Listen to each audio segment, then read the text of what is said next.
আসসালামু আলাইকুম, কেমন আছেন সবাই? আশা করি সবাই ভালো আছেন। আজকে শুরু করছি অর্ডিনারি ডিফারেনশিয়াল ইকুয়েশনের চ্যাপ্টার 1। এই অধ্যায়ে আমরা প্রথমেই জেনে নিব অন্তরক সমীকরণ কি। তো অন্তরক সমীকরণ জানতে হলে আমাদের আগে জানতে হবে স্বাধীন চলক, অধীন চলক কি। তো স্বাধীন চলক এবং অধীন চলক জানার আগে আমরা একটা উদাহরণের সাহায্যে বুঝে নিই যে y equal to F of x. তো এখানে এক্সটাকেই বলা হয় আমাদের স্বাধীন চলক এবং ওয়াইটাকে হচ্ছে অধীন চলক, অর্থাৎ আমরা যাকে অন্তরক করব তাকে হচ্ছে বলা হয় অধীন চলক এবং যার সাপেক্ষে করব সেটা হচ্ছে স্বাধীন চলক। তো এবার আমরা সংজ্ঞাটি জেনে নিই। এক বা একাধিক স্বাধীন চলক, অর্থাৎ আমাদের যে এক্সটা এটা এক বা একাধিক হতে পারে। অর্থাৎ আমাদের আরেকটা ফাংশন দেখায় Z equal to F of X Y, অর্থাৎ এখানে এক্স এবং ওয়াই আমাদের দুইটা স্বাধীন চলক এবং জেডটা হচ্ছে আমাদের অধীন চলক।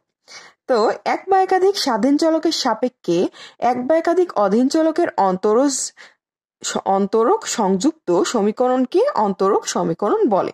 অর্থাৎ আমাদের এক বা একাধিক স্বাধীন চলক, এই স্বাধীন চলকের সাপেক্ষে আমাদের অধীন চলক অর্থাৎ ওয়াই বা জেড, এই অধীন চলককে আমরা ডিফারেন্সিয়েশন করব, অর্থাৎ আমরা এর অন্তরক নির্ণয় করব।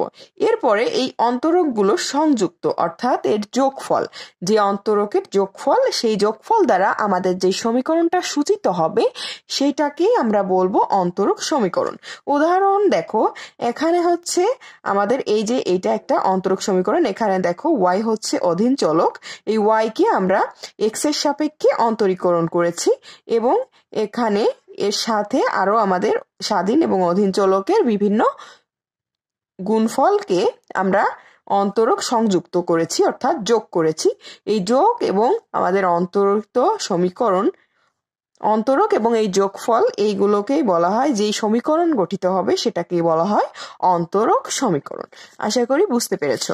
তো এবার আমাদের যেটা জানতে হবে সেটা হচ্ছে সাধারণ অন্তরক সমীকরণের ক্রম কি। তো এর আগে তোমরা জেনে নিতে পারো অন্তরক সমীকরণের শ্রেণীবিভাগ হচ্ছে দুইটা। অন্তরক সমীকরণ সাধারণত দুই প্রকার, এক হচ্ছে সাধারণ অন্তরক সমীকরণ আর একটা হচ্ছে আংশিক অন্তরক সমীকরণ। একটা জাস্ট তোমাদের শর্ট কোশ্চেনের জন্য। এরপরে আমরা চলে আসব সাধারণ অন্তরক সমীকরণের ক্রম। কোন অন্তরক সমীকরণের সর্বোচ্চ ক্রমধারী অন্তরজের ক্রমকে ওই অন্তরক সমীকরণের ক্রম বলে। অর্থাৎ আমাদের যেই অন্তরক সমীকরণটি থাকছে সেইটা সর্বোচ্চ ক্রম, অর্থাৎ আমাদের অন্তরক সমীকরণের মধ্যে যেইটার হচ্ছে সবচেয়ে বেশিবার ডেরিভেটিভ করা হবে, অর্থাৎ যেই কয়বার আমরা অন্তরক সমীকরণকে ডেরিভেটিভ করব তার সেই ক্রমটাকেই বলা হয় সেই অন্তরক সমীকরণের ক্রম। যেমন দেখো, এইটাই হচ্ছে সর্বোচ্চ কয়বার আমরা এটাকে ডেরিভেটিভ করেছি, দুইবার। দেখো আমাদের দুইবার অন্তরীকরণ করা হয়েছে এই সমীকরণে। তো সর্বোচ্চ যেই ক্রমটা সেটাকেই বলা হবে আমাদের অন্তরক সমীকরণের ক্রম। যেমন এইখানে আমাদের অন্তরক সমীকরণটা একবার অন্তরীকরণ করা হয়েছে, এই জন্য ক্রম হচ্ছে এক। তারপরে এইটাই হচ্ছে আমাদের দুইবার অন্তরীকরণ করা হয়েছে, এই জন্য আমাদের ক্রম হচ্ছে দুই। অর্থাৎ একটা সমীকরণকে যতবার অন্তরীকরণ করা হবে, যেমন আমাদের D square Y by D X, D Q Y by D X Q, তো এটা হচ্ছে 3। এরকম যতবার করা হবে, আবার যেইটা হচ্ছে সবচেয়ে বেশি সংখ্যক থাকবে সেটাই হচ্ছে আমাদের সেই সমীকরণের ক্রমটা। আশা করি বুঝতে পেরেছো। এবার আমরা চলে যাব অন্তরক সমীকরণের মাত্রা বা ঘাত। তো অন্তরক সমীকরণের মাত্রা হচ্ছে কোন অন্তরক সমীকরণের সর্বোচ্চ ক্রমধারী অন্তরজের মাত্রা বা ঘাতকে ওই অন্তরক সমীকরণের মাত্রা বা ঘাত বলা হয়। অর্থাৎ আমাদের সর্বোচ্চ যেই ক্রমটা, যেমন আমাদের যেই সমীকরণটাই দেখো, আমাদের সর্বোচ্চ ক্রম কি 2, অর্থাৎ আমাদের যেই সর্বোচ্চ ক্রম সেটা হচ্ছে এই যে D square Y by D X square. তো এইটার মাত্রা কত? এটার মাত্রা কিন্তু এখানে ওয়াই, মানে ঘাত, সেইটাকেই বলা হবে আমাদের ওই সমীকরণের মাত্রা বা ঘাত। যেমন এখানে একটা উদাহরণ দেওয়া আছে D square X by DT square, এটা হচ্ছে আমাদের সর্বোচ্চ ক্রম এবং এই সর্বোচ্চ ক্রমের মাত্রা কিন্তু 1, যেহেতু এখানে কিছু নাই সেহেতু 1, অর্থাৎ আমাদের এর মাত্রা হচ্ছে 1। তো আশা করি বুঝতে পেরেছো তোমরা। এই বিষয়ে আমাদের অঙ্ক আছে বইয়ে, সেগুলো আমি একবার দেখিয়ে দিই। আমাদের উদাহরণ 1-এ দেখো একটা বড় অঙ্ক দেওয়া আছে মাত্রা এবং ক্রম নির্ণয়ের। এই জাস্ট প্রশ্নটা এখানে উঠিয়ে এনেছে, যা ছিল সেই প্রশ্নটা উঠিয়ে আমাদের এখানে আছে 3√, এবং এখানে আছে 5√।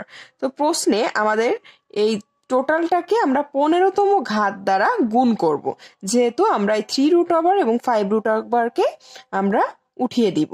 তো আমরা এটাকে যদি 15তম ঘাত দ্বারা গুণ করি তাহলে আমাদের এই টোটালটার উপরে যা আছে তাই টোটালটার উপরে হবে 5, এবং এই টোটালটার উপরে রুট উঠে যে আমাদের হবে 3, যেহেতু 3 × 5 = 15, সেহেতু এর উপরে হবে 3, এবং এটা হবে 5। তো এখানে দেখো আমাদের সর্বোচ্চ ঘাত কি, সর্বোচ্চ ক্রমটা কি, আমাদের এই যে এর ভিতরে টোটাল সর্বোচ্চ ক্রম কি, দেখো DQY, এটাই হচ্ছে আমাদের সর্বোচ্চ ক্রম। তাহলে সর্বোচ্চ ক্রমের ঘাতটাকেই বলা হবে আমাদের সমীকরণের ঘাত। তো সর্বোচ্চ ক্রম কি, আমাদের 3, যেমন এটা হচ্ছে DQ/Y, এটাই হচ্ছে আমাদের সর্বোচ্চ ক্রম, এজন্য আমাদের ক্রমটা হচ্ছে 3। তো এইটার সর্বোচ্চ ঘাত কি, এটার উপরে দেখো আমাদের প্রশ্নেই দেয়া ছিল 4, এবং এই টোটালটার উপরে আমাদের পাওয়ার আছে 5।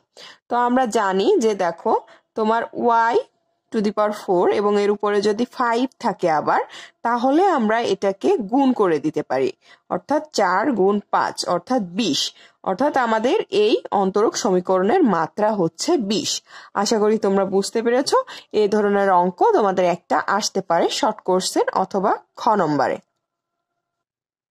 এরপর আমরা বইয়ে যে জিনিসটা জানবো সেটা হচ্ছে রৈখিক এবং অরৈখিক অন্তরক সমীকরণ কি, অর্থাৎ linear and non linear differential equation কি। তো এটার হচ্ছে যে সমীকরণের অধীন চলক এবং ইহার ডেরিভেটিভ এক মাত্রার হয়, অর্থাৎ অধীন চলকটা কি, আমরা ধরে নিয়েছি অধীন চলক হচ্ছে আমাদের y। তো অধীন চলক এবং ইহার ডেরিভেটিভ, অর্থাৎ ধরো y = f(x), অর্থাৎ এই yটা এবং এর ডেরিভেটিভ কি dy/dx, এইটা হচ্ছে এক মাত্রার হবে, অর্থাৎ এর ঘাত হবে 1। তো এটা হচ্ছে এক মাত্রার হবে এবং অধীন চলক ও ইহার ডেরিভেটিভের গুণফল না থাকে, অর্থাৎ আমাদের কখনোই যেই সমীকরণে dy/dx এর সাথে y গুণ থাকবে না, অর্থাৎ এর ডেরিভেটিভ এবং এই অধীন চলকটা একসাথে গুণ থাকবে না, সেটাকে বলা হবে আমাদের রৈখিক বা যোগাশ্রয়ী অন্তরক সমীকরণ। এবং যেই সমীকরণে এগুলো পাওয়া যায়, অর্থাৎ যেই সমীকরণে মাত্রা 1-এর অধিক এবং অন্তরকের 1-এর অধিক মাত্রা থাকবে এবং এই গুণফল থাকবে, সেটাই হচ্ছে তোমার অরৈখিক বা অযোগাশ্রয়ী। আশা করি বুঝতে পেরেছো। যেমন উদাহরণের সাহায্যে রৈখিক অন্তরক সমীকরণ হচ্ছে dy/dx + xy, এখানে কিন্তু এই আমাদের অধীন চলকের মাত্রা 1 দেওয়া আছে এবং আমাদের কিন্তু yটা এই অন্তরকের সাথে গুণ নাই, আমাদের যোগ আছে, যোগ থাকলে সমস্যা নেই, গুণ থাকলে হচ্ছে সেটা অরৈখিক হয়ে যাবে। যেমন অরৈখিক অন্তরক সমীকরণের উদাহরণে আছে, যেমন আমাদের অধীন চলকটা 2 বার ডেরিভেটিভ, এটা হচ্ছে আমাদের অরৈখিক।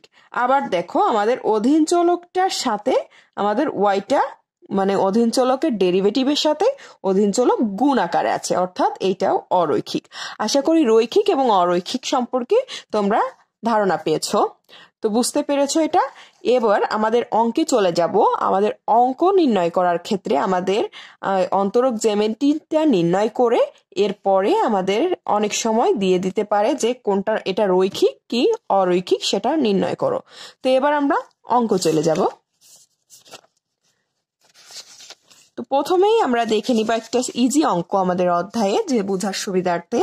সেটা হচ্ছে যে অন্তরক সমীকরণের সমাধান y = e⁴x a cos x + bx b sin x তা নির্ণয় করো। অর্থাৎ আমাদের সেই অন্তরক সমীকরণটা নির্ণয় করতে হবে যার সমাধান হচ্ছে এটা। তো আমাদের অন্তরক সমীকরণ নির্ণয় করার হচ্ছে আমাদের এই অধীন চলককে আমাদের বারবার ডেরিভেটিভ করতে হবে যতক্ষণ না আমাদের অন্তরক সমীকরণটা নির্ণয় করতে আমরা পারি, সক্ষম হই।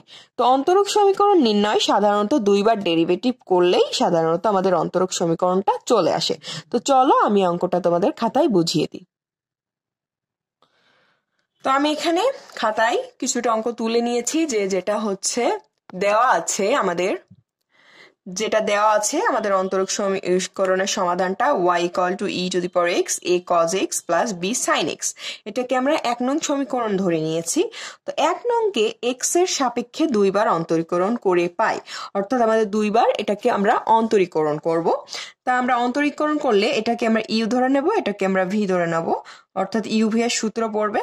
তাহলে আমরা ইটাকে রেখে দিব e⁴x এবং a cos x কে করলে আমাদের হয় মাইনাস, অর্থাৎ a মাইনাস সাইন x হয়, এবং b sin x কে অন্তরীকরণ করলে আমাদের হয় cos x, অর্থাৎ b cos x প্লাস আবার আমাদের করতে হবে, এবার আমাদের এটাকে রেখে দিব এবং অন্তরীকরণ করব e⁴x কে। e⁴x কে অন্তরীকরণ করলে আমাদের e⁴xই থাকে এবং এটা যা আছে তাই, a cos x plus b sin x। তো এইটা দেখো, এইটার মান হচ্ছে আমাদের y এর মান, তাহলে আমরা এখানে লিখে দেব e⁴x minus a sin x plus b cos x plus y। এবার আমরা এটাকে আবার অন্তরীকরণ করব, অর্থাৎ দ্বিতীয়বার ডেরিভেটিভ করব। তো এখান থেকে আমরা dy বিয়োগ dx, yটাকে আমরা এই পাশে নিয়ে চলে আসব, ইকুয়াল টু রাখবো e⁴x minus a sin x plus b cos x। এটাকে আমরা 2 নং সমীকরণ দিব, কারণ এটা আমাদের পরবর্তীতে লাগবে, এবং এটাকে আমরা আবার ডেরিভেটিভ করব, যেটা হচ্ছে dy by dx d²y by dx²। এটাকে একবার অন্তরীকরণ করলে আমাদের এটা হয়, এবং এবার আমরা এটাকে আবার uv এর সূত্রে ফেলবো, অর্থাৎ e⁴x কে রেখে দিব, এবং এটাকে যদি আমরা অন্তরীকরণ করি হবে আমাদের a sin কে করলে হবে cos x minus b sin x, cos কে করলে হয় মাইনাস sin x, এবং এটাকে আমরা এবার e⁴x কে করব e⁴x minus a sin x, যা আছে তাই থেকে যাবে, plus b cos x plus y কে করলে হয় dy বাই dx। এবার আমরা দেখো আমাদের এই যে এই মানটার সমান, এই যে এই মানটা আমরা 2 নম্বরে কিন্তু এইটুকু আমরা বের করে নিয়েছি, তাহলে আমরা সেইটা এখানে বসিয়ে দেব, এবং d²y ভাগ dx² ইকুয়াল টু, আমরা এটাকে মাইনাস কমন নিব, minus e⁴x a cos x plus b sin x plus আমাদের এই মানটা বসিয়ে দেব, যেটা হচ্ছে dy by dx minus y যোগ dy বাই dx, এবং এই মানটুকুর মান দেখো আমাদের y এর মানের সাথে মিলে যায়, e⁴x a cos x plus b sin x, যেটা হচ্ছে আমাদের y এর মান। এই মানটা হচ্ছে আমাদের y এর মানের সাথে মিলে যায়, অর্থাৎ আমরা এখানে y এর মানটা বসিয়ে দেব, d²y equal to dx² equal to, এখানে হবে মাইনাস y, যেহেতু আগে মাইনাস আছে minus y plus dy by dx minus y plus dy by dx। এবার আমরা এই সবগুলোকে এক সাইডে নিয়ে চলে আসবো, যেটা থাকে dy by dx d²y by dx², এবং এখানে দেখো মাইনাস y আমাদের দুইটা আছে, যেটা এই পাশে চলে আসলে আমাদের হয়ে যাবে প্লাস y, এবং এইটাও আমাদের দুইটা আছে, অর্থাৎ এই পাশে চলে আসলে হয়ে যাবে মাইনাস 2dy বাই dx, এবং এইটা এই পাশে চলে আসলে হয়ে যাবে প্লাস 2y, এবং ডান পাশে থাকবে 0। তো এটাই হচ্ছে আমাদের নির্ণয় অন্তরক সমীকরণ। তো এভাবেই আমাদের 2 বার ডেরিভেটিভ করে আমরা আমাদের নির্ণয় অন্তরক সমীকরণটা নির্ণয় করে ফেললাম। তো আশা করি তোমরা বুঝতে পেরেছো অঙ্ক। আমরা পরবর্তী ভিডিওতে আরো অঙ্ক নিয়ে আলোচনা করব। আসসালামু আলাইকুম।